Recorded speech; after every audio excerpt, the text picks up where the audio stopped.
હેજી મારા વાલાને એ વઠીને માને તો આવી લે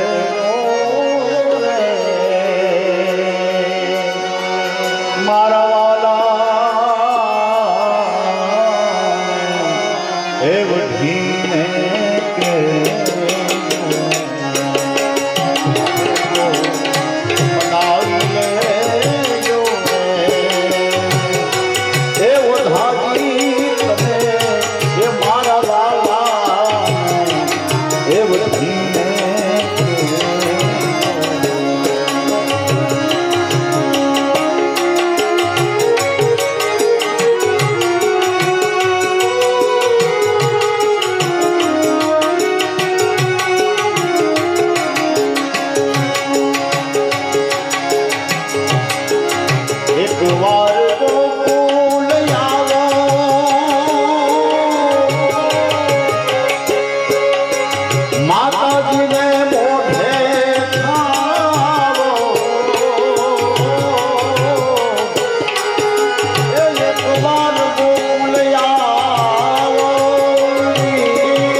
મરજી મારે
ઉદ્ધવજી ત્યાંથી વિદાય લે છે. ધન્ય હો ગોપીજનો, તમારી ભક્તિ જોઈને આજે હું ગદગદિત થઈ ગયો. મને અહંકાર હતો કે જ્ઞાનથી વિશેષ આ જગતમાં બીજું કાંઈ નથી, પણ આજે મને ખબર પડી કે ભક્તિ છે એ સર્વોપરી છે. ત્યારે જગતના ચોકમાં પ્રમાણ આપીને જાય છે કે ધન્ય છે ગોપીજનો તમારી ભક્તિને. ઉદ્ધવજી બોલ્યા છે, એવમ ભક્તિ ભુવને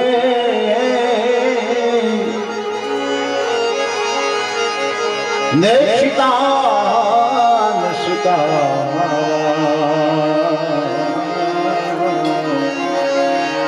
એવમ ભક્તિ સકલ ભુવને નેક્ષિતાન સુતા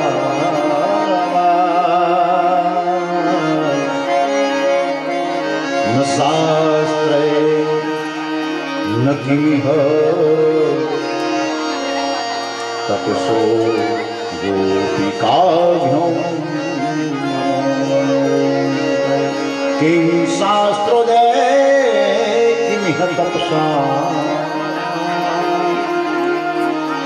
ગોપિકાભ્યો નમો. આજે ઉદ્ધવનું શીશ ઝૂકી ગયું ગોપીના ચરણોમાં. કયા શાસ્ત્રોથી કયા તપથી આવી ભક્તિ પ્રાપ્ત થાય? ધન્ય છે ગોપીજનો.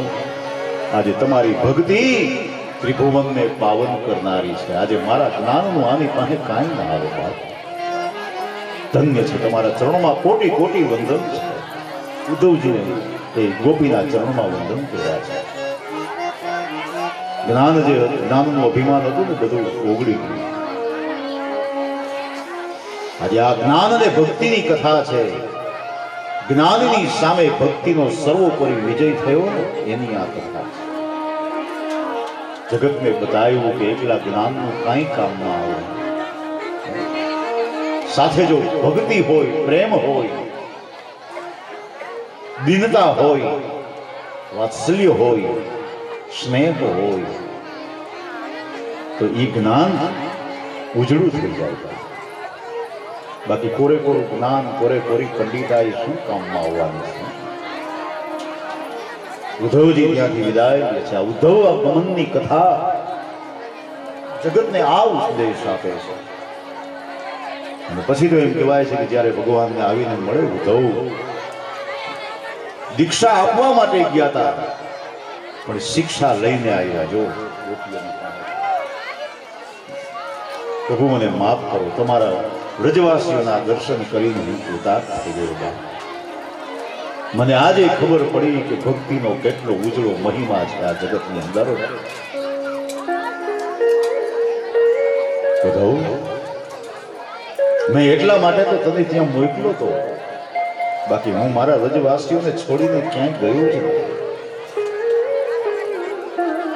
હું હંમેશાને માટે મારા ગોપીજનોની સાથે જ છું. મારું એક સ્વરૂપ અહીંયા હોય તો મારું બીજું સ્વરૂપ મારા ભક્તોના હૃદયમાં હોય છે.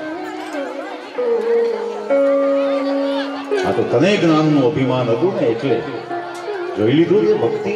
હા પ્રભુ, ઉદ્ધવનું અભિમાન ઉતરી ગયું. ઉદ્ધવાગમનની કથા, જ્ઞાન અને ભક્તિની કથા એ જીવનને આ આદર્શ બતાવે છે કે જ્ઞાનની કોઈ કિંમત નથી. જ્ઞાનની સાથે ભક્તિ હોય તો એ જ્ઞાન ઉજ્જવળ બની જાય છે. અને આમ દશમ સ્કંદ એના બે પ્રકરણ છે, પૂર્વાર્ધ અને ઉત્તરાર્ધ. એમાં પૂર્વાર્ધ પ્રકરણ અહીંયા પૂરું થાય છે. એક દિવસ જ્યારે કૃષ્ણને સમાચાર મળ્યા કે પાંડવોને લાક્ષાગૃહની અંદર બાળી નાખવામાં આવ્યા, ત્યારે કૃષ્ણ અક્રૂરને મોકલે છે કે અક્રૂરજી જાઓ, તપાસ કરો, મારા પાંડવોને કંઈ થયું તો નથી ને. અક્રૂર હસ્તિનાપુરની અંદર આવે છે, ધૃતરાષ્ટ્રને બહુ સમજાવે છે. પાંડવો તો એમ બચી ગયા છે ને કાંઈ થયું નથી, પણ છતાં એ ધૃતરાષ્ટ્રને કહે છે કે ભાઈ આવું શું કામ કરો છો? જે અધિકાર છે પાંડવોનો એને આપી દો. આવા કાવા દાવા શેના માટે?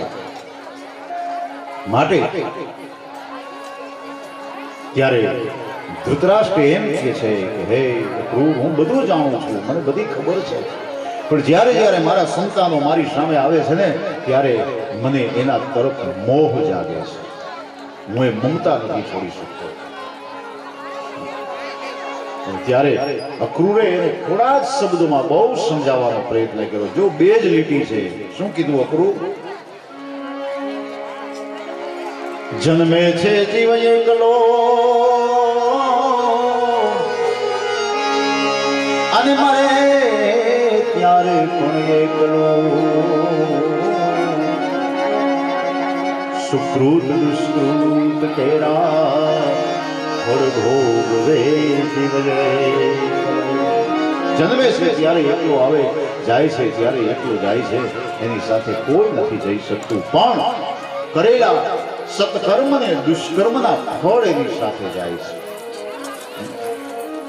માટે કાંક મીઠાશ રાખશો સમાજમાં, પરિવારમાં, તો તમારા ગયા પછી તમને યાદ કરશે બધાય, નહીતર કોઈ સંભાળશે નહીં. આપણા સારા અને નરસાના ફળ આપણે પોતાએ ભોગવવાના, બીજું કાંઈ ભેગું આવવાનું નથી, આયા નાયા મૂકીને જવાના. છતાંય ધૃતરાષ્ટ્રને ક્યાંથી સમજાય, જેને મોહના પાટા બાંધી લીધા હોય આંખો આડે, સત્ય ક્યાંથી દેખાય? તો પૂર્વાર્ધના 49 અધ્યાય અહીંયા પરિપૂર્ણ થાય છે. હવે ઉત્તરાર્ધની શરૂઆત થાય છે. જો આપણા જીવનની પણ બે અવસ્થા છે, પૂર્વાર્ધ અને ઉત્તરાર્ધ. 49 વર્ષ થાય ને એટલે સમજી લેવાનું કે હવે પૂર્વાર્ધ પૂરો થયો. હા, પછી સાવધાન થઈ જાવ. જેટલું આમ પાયથરું હોય ને એ બધું કઈ ધીમે ધીમે મંડાઈ કરવું પડે. સાવધાન થઈ જાવ. અને જો અત્યાર સુધીમાં દસમ સ્કંદમાં ક્યાંય જરાસંધનું નામ નથી આવ્યું. હવે 50મા અધ્યાયથી મગધ દેશના રાજા જરાસંધની કથા છે. જરા એટલે વૃદ્ધાવસ્થા. 50મું વર્ષ શરૂ થાય ને પછી ધીમે ધીમે ધીમે ધીમે વૃદ્ધાવસ્થાની શરૂઆત થાય.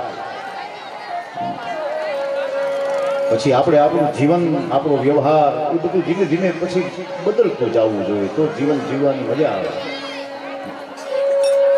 આપણી ગતિ ઉર્ધ્વ ગતિ તરફ આગળ વધે એ રીતે પ્રયત્ન કરવો પડે. વ્યાસ લખે છે, સત્યમ જ્ઞાનમનસ્સં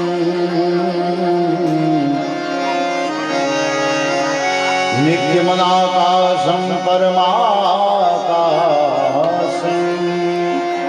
ગોષ્ઠમ પ્રાંગણલોલ મનાયાસં પરમાયાસં માયા કલ્પિત નાના કાર્યમનાકારં ભુવનાકારં સમાયાનાથ નાથં પ્રણમત ગોવિંદ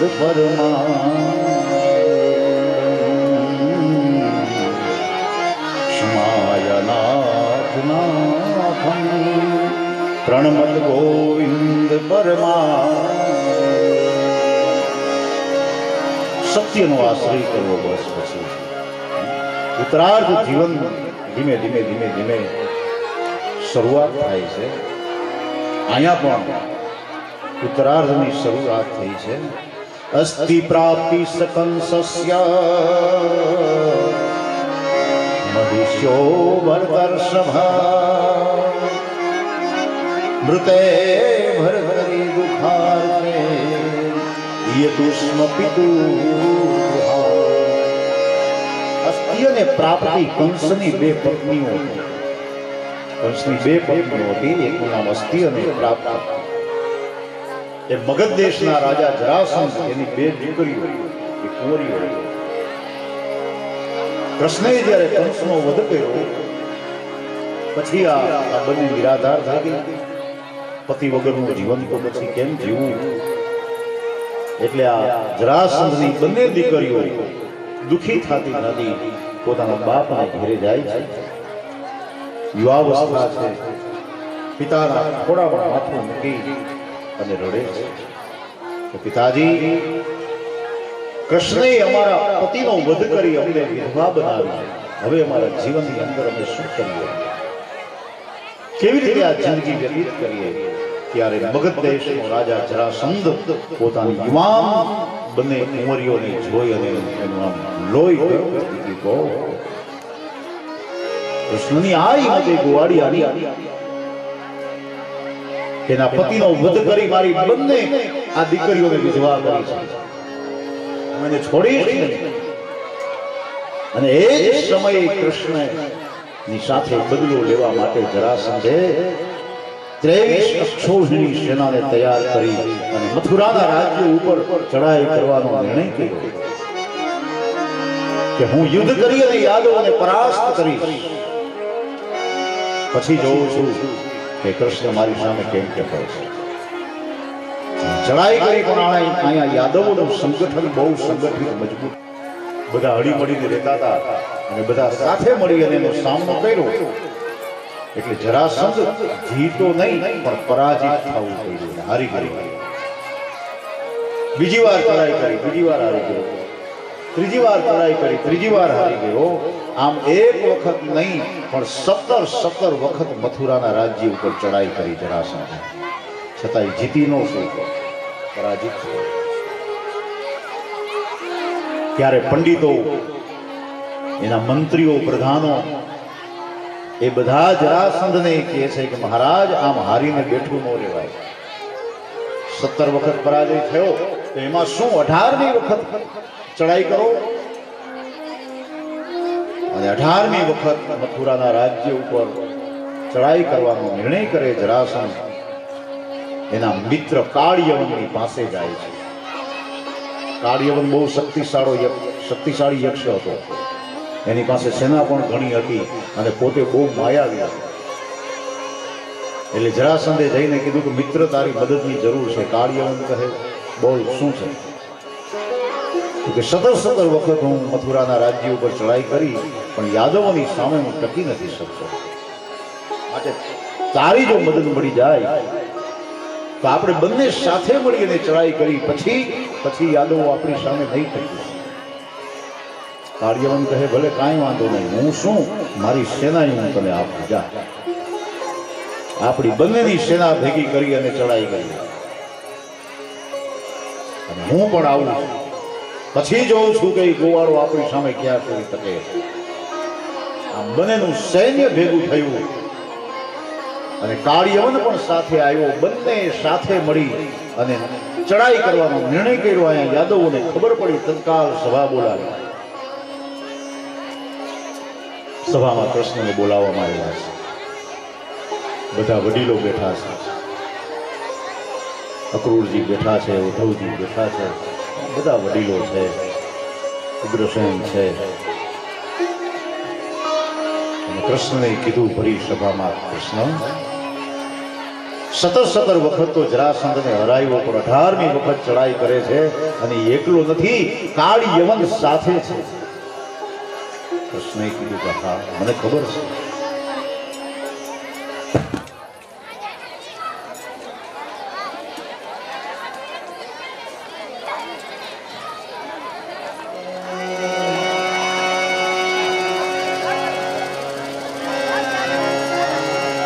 ત્યારે યાદવોએ કીધું કે હે કૃષ્ણ,